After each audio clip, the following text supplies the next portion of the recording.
Assalamualaikum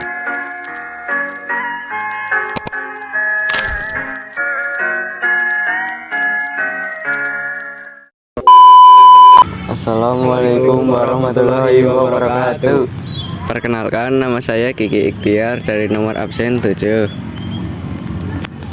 Saya Handika Farsi Horur Rahman dari absen 10. Saya Raffi Rendi Ubedillah dari absen 21. Di sini kami akan menjelaskan tentang sejarah wayang di Banyumas.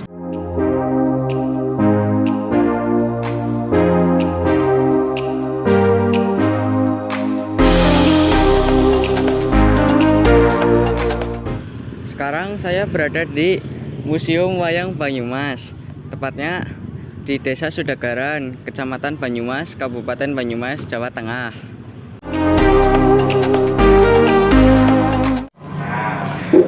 Gedung Museum Banyumas ini sebelumnya merupakan paseban bagi para tamu bupati. Museum ini diresmikan pada tanggal 31 Desember 1983 atas gagasan Bapak Supardjo Rustam.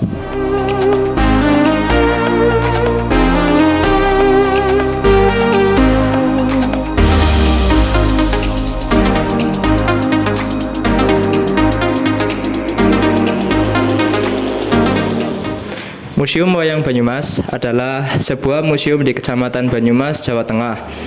Museum Wayang Banyumas didirikan untuk melestarikan dan memamerkan seni wayang-wayang Banyumas. Pengunjung bisa menjumpai berbagai jenis wayang yang khas dari daerah Banyumas dan Jawa Tengah sekitarnya, seperti wayang kulit, wayang golek, dan wayang suket. Sekian video penjelasan dari kami. Saya Kiki Ikhtiar. Saya Handika Farisi Horur Rahman. Saya Raffi Rendi Ubedillah. Mohon maaf apabila ada salah kata dan hal yang kurang berkenan. Kami akhiri. Wassalamualaikum warahmatullahi wabarakatuh.